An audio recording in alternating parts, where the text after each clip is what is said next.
Uh, so good morning, good morning. So today's philosophy is your Ma Kuru Dhana Jana Jovana Garbham Harati Nimesata Kala Sarvam. What is the meaning of this? Do not be proud of your wealth, valor, and your families and other things. Because time is such powerful that can vanish, wash away everything in moments. क्या मतलब यही है, आप बहुत सोच रहे थे हम बहुत बलवान है, हमारे पास बहुत धन है, पैसा है, लेकिन एक अगर भूमिकंप आ गया और अर्थक्वेक तो इसको एक मिनट में उसको सफा कर देता है।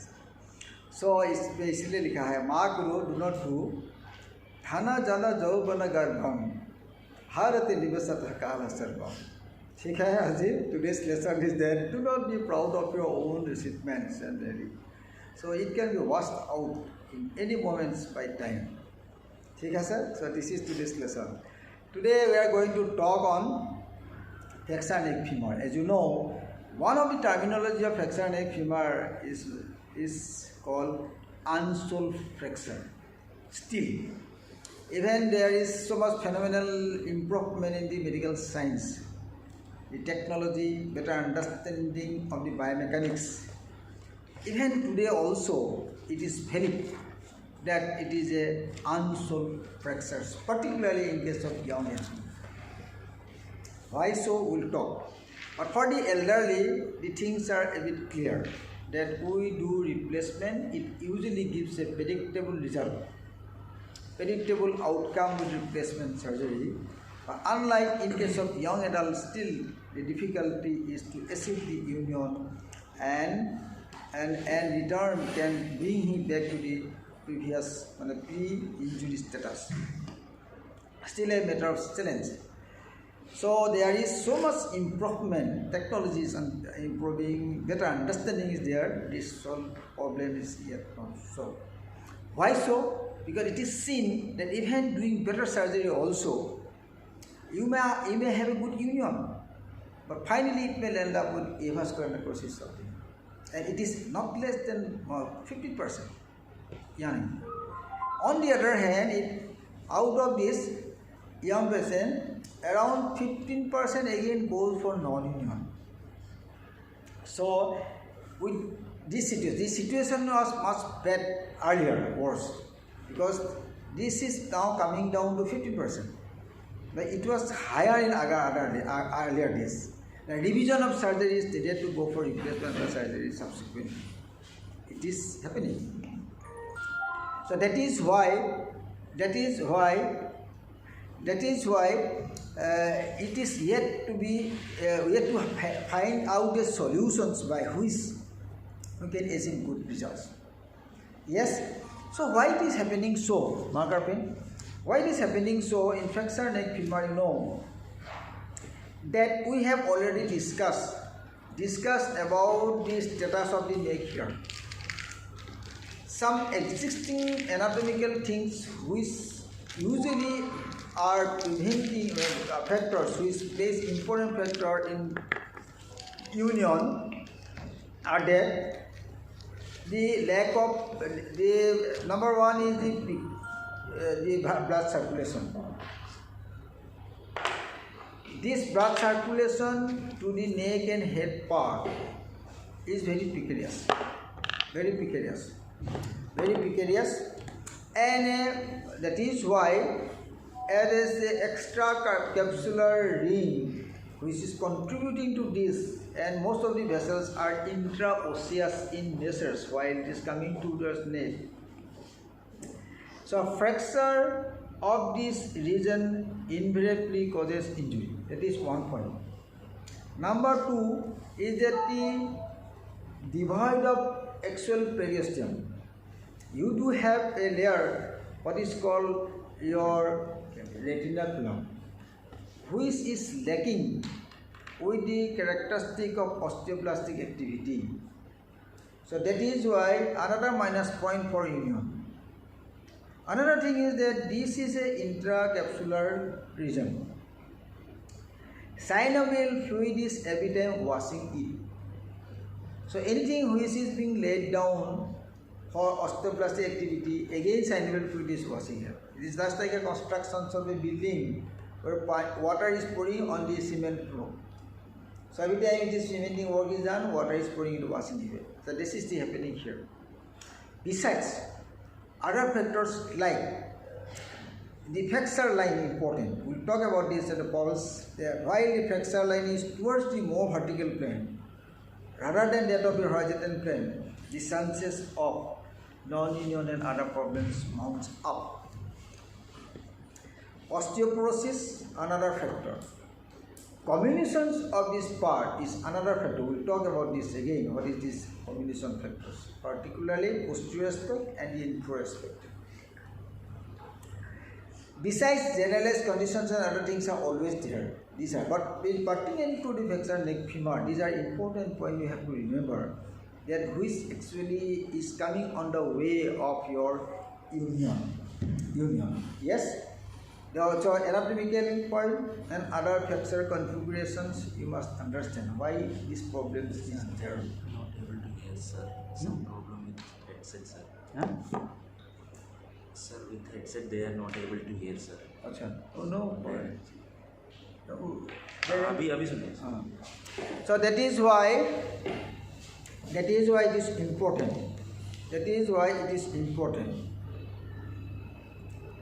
Then again another point is that the flexor where it is happening. If it is towards the approximation of the head, meaning subcapitate nature, then the chances of avascularity and non-unions are always high. Whereas, if it is towards the basal side, the chances of union is always high. More towards the head part, the chances of non-union is high. It is all because of the fact that these vessels are more intraosseous while it is goes towards the head. So, these are the other factors which also plays their role. The flexor line, the combination, the flexor level, all are contributing to the union of your, preventing in union of the flexor neck femur. Little bit of some morphological here, that you know the neck shaft angle is almost 130, 35, sometime plus minus 5. It is called CCD, caput column diaphyseal, caput column diaphyseal. Caput column diaphyseal angle.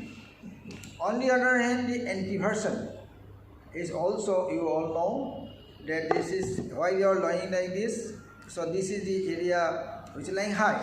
So this angle is around 10 to 15 degrees. You know this part is clear.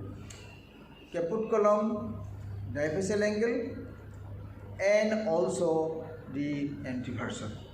These things are important because while you try to achieve the reductions, this to be maintained. After reduction, this to be maintained. And this is also important of X-ray and other investigation we will talk. So these are the points in context to the union of your flexor neck femur. Now let us talk a little bit of the classification. The classification is important, but none of the classification satisfy everything. But even then, from anatomical point of view, if the flexor is taking place just below the level of head, we name it as a subcapitate flexor. Subcapitate, below the caput. Another flexor line is going through the neck, we call it transcervical. And while here it is coming towards the base side, this is cervical. So, union point of view also, this is important that the chances of union, this area is more than this area. This is one classification from anatomical point of view. Another classification we all know is called Gardner's classification. There are 4 types. 1. There is incomplete flexor, type 1, where you do not find the clean-cut flexor line. This is one can say the valgus impacted flexor. Even patient can able to walk on it sometimes. patient can able to work on it. Yes. So this is because you can also it is very difficult to delineate sometimes with the X-ray, but you have to look at the trabecular line. Trabecular line, the angulation of which speaks about the injury. In type 2, there is complete fracture, but there is no displacement. There is complete fracture, but there is no displacement. In type 3, there is complete fracture, but there is partial displacement. Partially it is displaced. Then part of this is still contact, another is displaced. And type 4, there is complete fracture and complete displacement. Then fragment will be going, this fragment going anteriorly, this fragment going posteriorly. So in AP view, sometimes it becomes difficult to differentiate between type 2 and type 4. Why? Because this fragment going anteriorly, this fragment posteriorly, they are in alignment now. If you take an X-ray from the front, it will overlap each other and speaks around there is type 2 type of fracture. Unless you take a lateral view where it will delineate about the fragment displacements. So sometimes it's very confusing to differentiate between type 2 and type 4 if you are only doing the AP view. Yes, okay? Then another classification you know from the fracture line. This is Powell's classification. What is more important in Powell's classification nowadays? It is said that the Powell's classification is much better to understand and also speaks about this, about the outcome of the aim. What is the meaning of this? The fracture line, if it is towards the more vertical line, the shearing force is more. That means supposing a fracture line is lying like this, which is vertical. So it is a compressive, the force, one is body weight, another is your limb weight. So they will act as a shearing force here. But if the fracture line is towards more horizontal plane, this same shearing force will be converted to a compacting force. You got my point? So same thing, see if it is like this, so this will shearing. But if the fracture line is towards a more horizontal plane, the same force will be acting as a compacting force. So this is better to understand what is important. So that is why it has been categorized 0, 30 degree, 30 to 50 degree, 50, 70 degree onwards. Meaning is that more you come towards the vertical line, more the chances of shearing force. More you come towards the horizontal line, you better outcome. Better outcome. This is most important, and it is also, it speaks about this future outcome also. So necessarily the vertical line, if it is more towards the vertical line, the chances of union and also non-union will be high. But in case of horizontal line, the union rate is high. Union rate is high. Vertical line, non-union is high. ठीक है sir? That part should be clear. Then beside this also, one should also understand that it is not only the fractures here, but the quality of the fracture, one. Number two, quality of the bones are also equally important. What is the meaning of this? Meaning of this, the earlier days, most of the classifications were based on the effect of the X-ray. Nowadays, with the inventions of your CT scan, it is seen that posterior part and the inferior part, it goes for more combination. More the rate of your combination, more the chance of a non-union and problems will be there. Are you getting my point? So nowadays, that is why pre-operative CT scan is important. Pre-operative CT scan is important for better understanding of these fractures. X-ray is there, okay, fine, but CT scan is also equally important.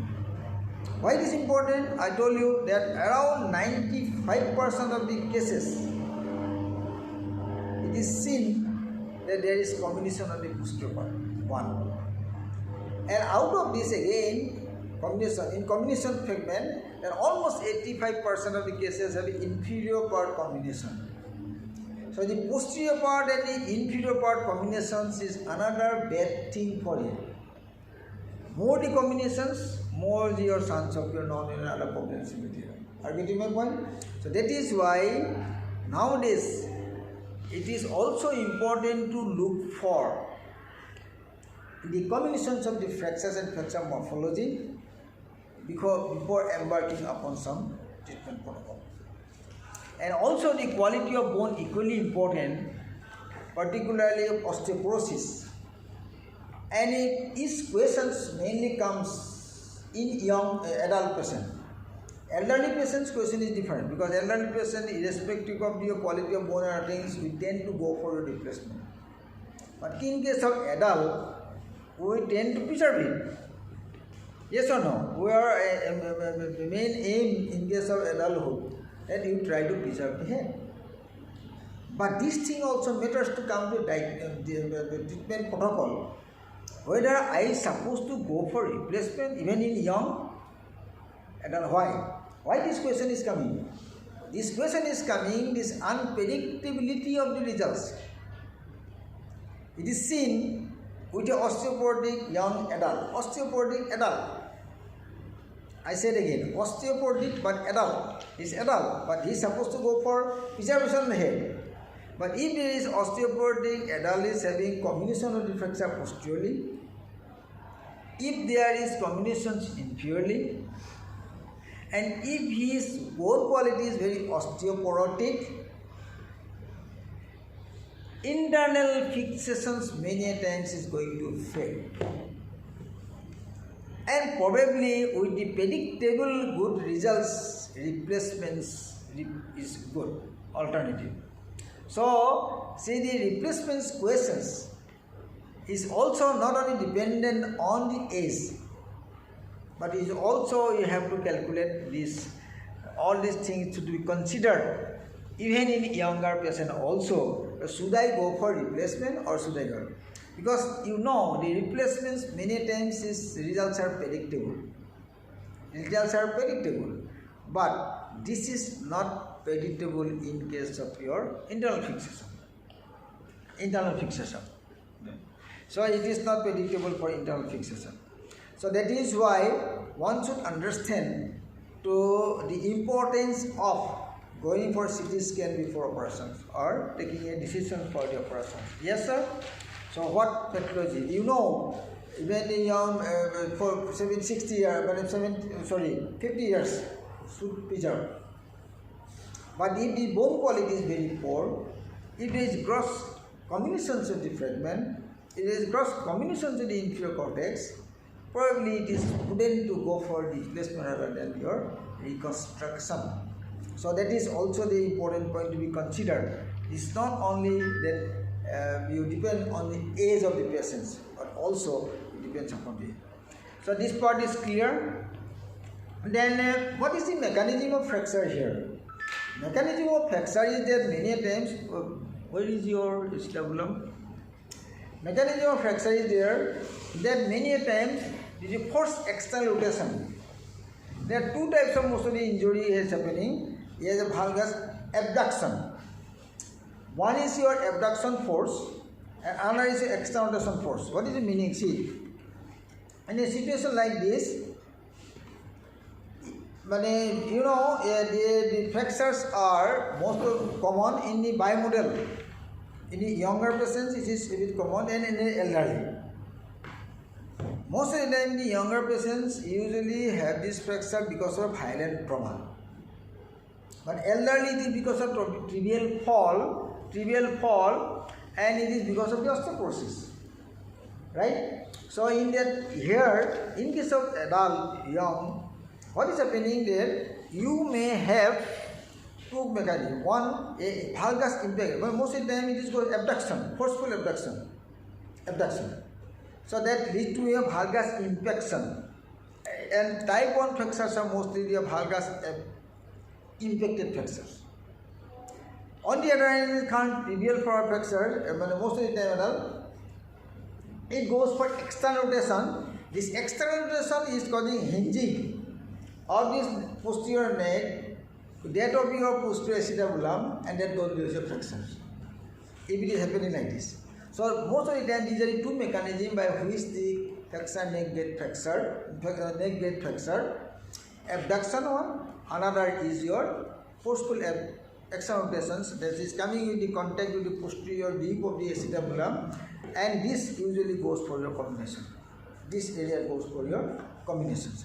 So these are the two mechanisms most of the time flexor is happening in case of flexor in neck. Okay, sir? Abduction. So this flexor which is happening most of the time, this is impacted in nature. That is why it is not easily delineated in the X-ray. And many a times this patient may come to you when working with mild pain, infection, but subsequently it gets the displacement later on. So this part should be clear to you. Then next point is that what is the clinical features? What is the clinical features? Clinical features. That the patients usually come with the history of trauma. They are unable to walk. Sometimes, as I said, he can walk little bit of pain because of infection in the type 1 gardens. Yes. On the other hand, most of the time, you will find the patients used to have certain degree of external rotations. But it is true, the degree of external rotation is less in case of flexor neck femur than that of your extracapsular flexor neck, trochanter flexors. And number 2 is that the little bit of shortening is there. The shortening, as you know, in extracapsular flexor neck femur, it is high. Great shortening and external rotations is the hallmark. On the other hand, here also you get shortening, but it's less. Usually it is said on an average 18 mm shortening is seen. On an average 18 mm shortening is seen, and around 44 degree of external rotations is on an average case seen. On an average, these are the two things happening in clinical features. Now, while the patient is coming to you in the casualty, you go for the X-ray. Yes or no? For confirmation. Clinically, there may be tenderness in the anterior joint line. Clinically, there will be tenderness in the anterior joint line. Compression test will be positive, pain will be there. Yes or no? Tenderness will be there. And you need to go for the X-ray to confirm it. AP view of pelvis and also the femur should be important. It is seen around 2 to 10% of the cases of flexor neck femur may associatedly have fracture say femur. Yes, this is not that 2 to 10% cases.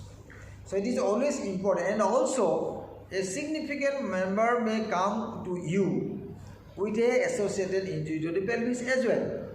So that is why it is always mandatory to include the pelvis and also femur to exclude associated injury along with the neck.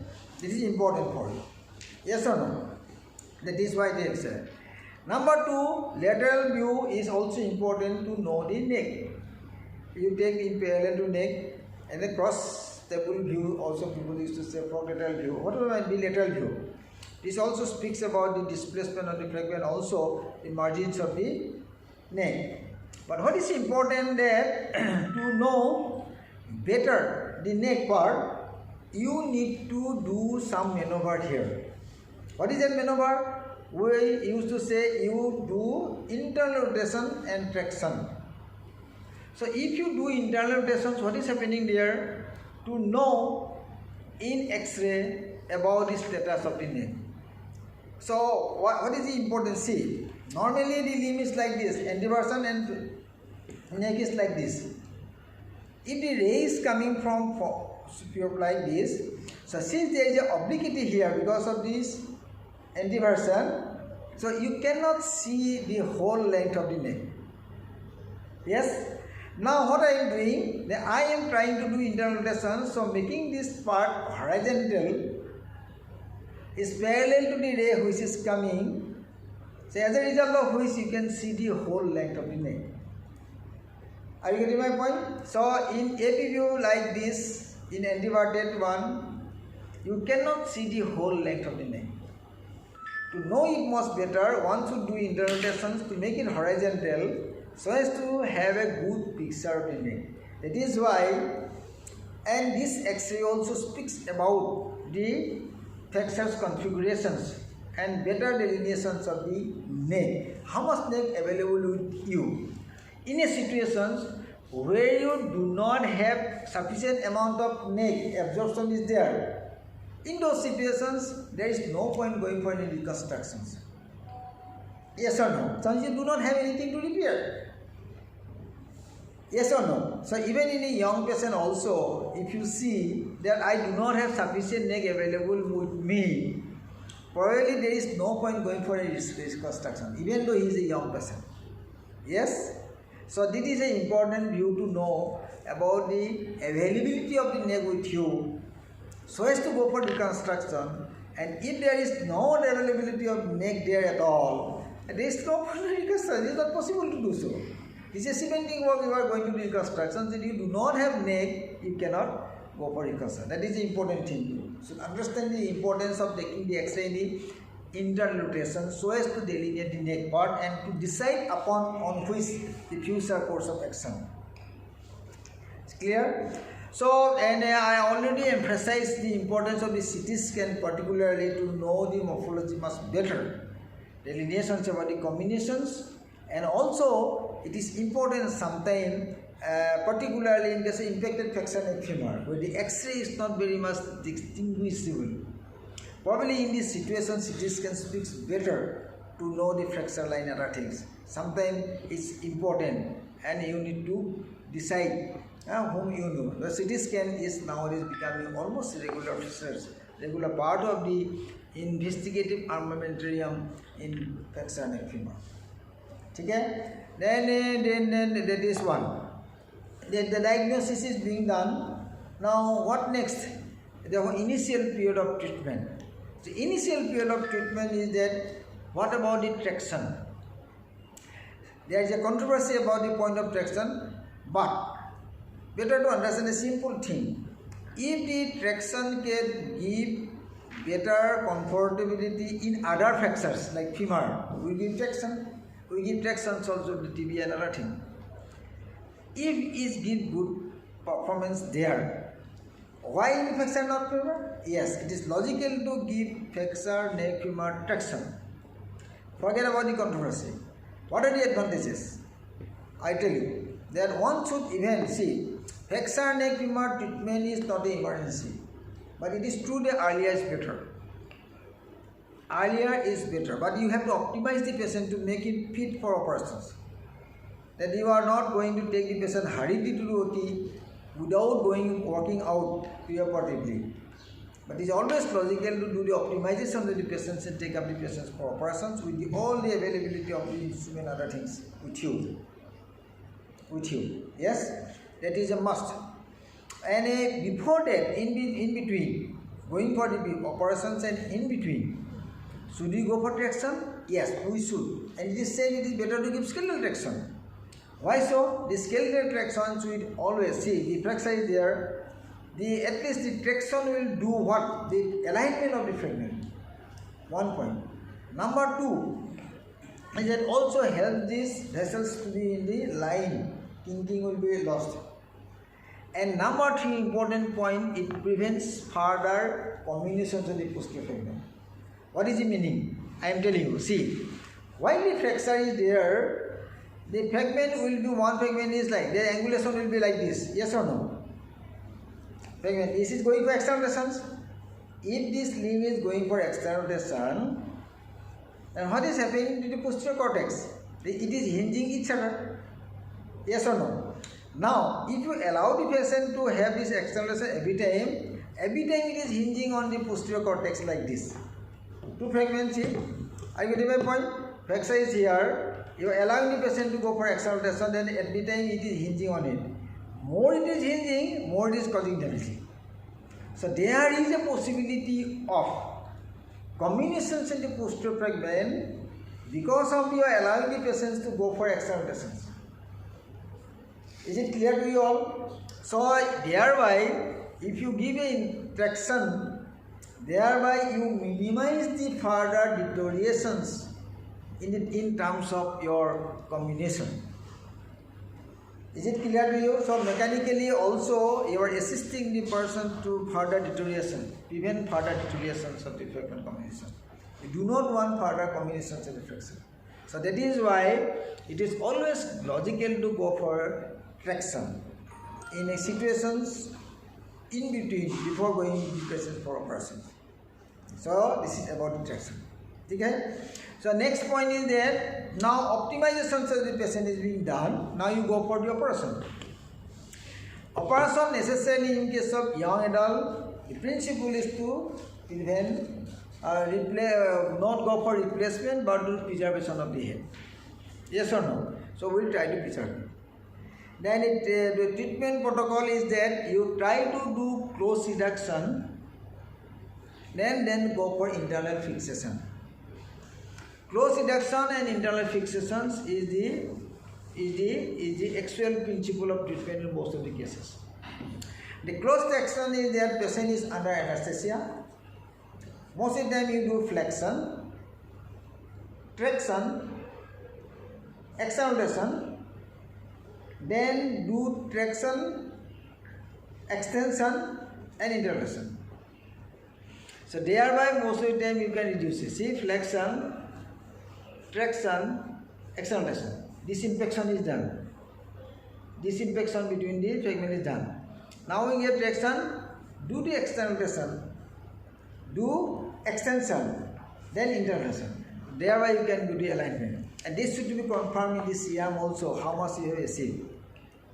Guardian index is there to see how much you can acid or not. In situations where you are unable to achieve the reductions, what is next? You necessarily go for open reduction. Most of the time it is Smith-Peterson's approach which is commonly being practiced to do open reductions only. So if you are not happy with the reduction by the closed maneuver, so necessarily you should endeavor for open reductions, and most of the time it is Smith-Peterson approach, thereby you try to do open reductions. You do the open reductions and then also reduction. Then next time is the fixation. Fixation, as you know, we are more concerned about the multiple canceller screw technique. Multiple canceller screw technique. So whatever it might be, there are Smith-Peterson nail, long back, SP nail, triphalence nail was initially used, and that was one of the important step in internal fixation of fracture femur. You must have not seen the triphalence. All book you will find the triphalence pin is there, which you have to introduce inside.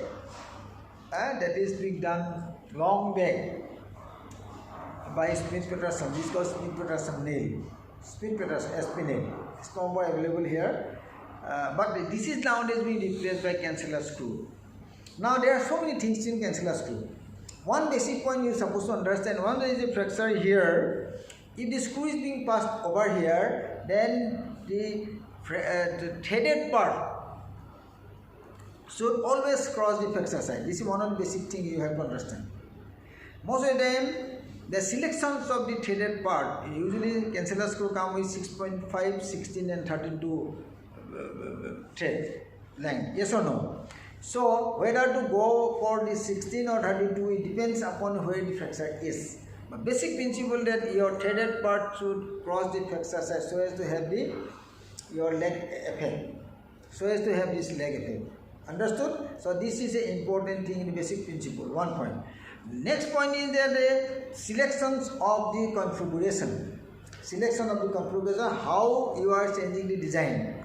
So there are concepts of passing the screw in parallel to each other. It is said these configurations of the parallel fixation is not good. There is a problem here. What is the problem? I technically can tell you that if the screws are parallel, what is the benefit? If you are tightening all the screw, a time will come it may go for varus. Why so? You know, there is a compact bone posteriorly in the posterior medial. What is that called? Calcar. Calcar. So calcar is in the posterior medial part of the neck, which is ascends up towards the trochanter. Now, this is a strong bone. Now, if you are doing a tightening over these screws, what will happen? This part supposed to go compressed. Yes or no? But since this part is very strong, it will not allow you to go compression. So instead that will hinge on it and it may go step. Thereby it goes for varus pelvis. Are you getting my point? This is a very important technical thing, so whether you should do more screwing here. So more you tight, it's supposed to have a uniform compressions at the flexor side. Instead of that, this calcar prevents sometimes to have its uniform compressions. Other part is osteoporotic, this is not osteoporotic. That will hinge on it. If you are tightening it, there is a step and that will lead to your varus deformity. So that is another thing. That is why there is always effort to change the configurations of these screws. What are the other configurations of the cancellous screw? One concept is that it should go for the triangular fixation. It is said it is much better than that of your parallel. Triangle, reverse triangle. Reverse triangle supporting anterior cortex, supporting posterior cortex, supporting inferior cortex. Okay? That is a concept better than that of your parallel. That should be clear. Then people used to also go for a screw from below the lesser trochanter. Technically it is difficult, one point. Number two, it gives better support to this gear. This is true because you are vertical in the line of your compressions. This is good. But minus point is that if you are doing a drilling over there, every possibility of subtrochanter structure is there. So this is also not very acceptable because you do encounter a lot of complications with this technique. What is next? Another concept is there that the two screws here, another screw if you can pass from here to this side. This side is called pulse screw, as it is very logical to say, because in your oblique flexor like this, going like this, the flexor line is like this, but your screw is going like this. Actually, it is not adhering to the principle of leg screw. In leg screw is supposed to have perpendicular to this flexor line, yes or no? But if you additionally pass a screw from this side, probably it will at the flexor side in perpendicular way and it will get better compression. Getting my point? So this is another configuration in your cancellous screw. So cancellous screw is 6.5 cancellous screws are the main workforce, so to say, for flexion and femur. And configurations are changes. Parallel screw, triangular screw, entry from the subtrochanter area, entry from this here. These are, but additionally in this cancellous screw another thing can be done. What is that? As I said, most of the time you do have combinations in the inferior cortex. So if you do flexation here, if your inferior cortex is flexed, you do not have a good support lever. So their shearing force is working more. Can you do something here? Yes. Concept is coming. This is called spider plate. Spider plate. Spider plate. This spider plate is placed in the inferior cortex. Spider plate is being supported in the inferior cortex. Thereby, you are converting the shearing force to a compressing force. Are you getting my point? Additionally, besides changing the configurations of placement of the cancellous screw, one can again think of doing additional thing there by giving a spider plate at the inferior cortex to support the inferior cortex and then good conversions of the shearing force to compression force. Okay? So these are the basic principles where screw. But nowadays people are going for sliding screw technique. Sliding screw. It is said sliding screw is far better than that of your cancellous screw and your additional derotation screw. Yes. Then again people are coming with this short lock plate at this area, locking with fixed angle These are the various things available. Yes, sliding screw done with derotation screw. DSS is also being done here with sometimes support from the additional screw. Additional screw superiorly for your derotation. Even somebody used to go for a fully threaded screw from behind inferiorly. DSS in middle, derotation screw above, another fully threaded screw from the inferior cortex here to give a support here inferiorly. Are you getting my point? So there are so many configurations here. The sliding screw, conversion to the sliding screw, the assisted screw above, again another screw is down below, then your lock plates, short lock plates are also being used to give a fixation. So invention and modification and addition to your armamentarium is going on and on, starting from the days of the Smith-Peterson nail to the various types of your, but it is true, even then we are unable to solve the problem. So many things are coming up, coming and probably hundreds and hundreds implants are coming, which is true today, but probably may not be true tomorrow. Something new is always coming. The technique is changing, screwish technique is changing. Even then I have already said, around 15% goes for non-union, male union, 15% goes for avian. So the problem is still there. We are yet to have it zero. So this is going on, but you are supposed to understand the basic thing. And rethinking in this approach is also, as I said, on the basis of CT scan and the quality of bone is also important in today's scenario, so as to have a predictable results with the replacement. You know, the replacements usually give a predictable outcome. Unlike in your internal fixations, many times you cannot predict the final outcome. Even though your surgery is excellent, everything is fine, it may fail. It may fail. Initially it may pass. Thus may there is union. But after 2, 3 years, he may come with avian. Yes? Initially you must have a good union. You can do everything fine. After 3 to 4 years, he will be coming to you with a picture of avian here. So the problem is still going on. So that is why it is called arm sole fracture. So this is all about your anatomy, classifications, the clinical features, the approach for investigations, and the treatment protocol. And up to complications, we have covered everything. Do you have anything to ask?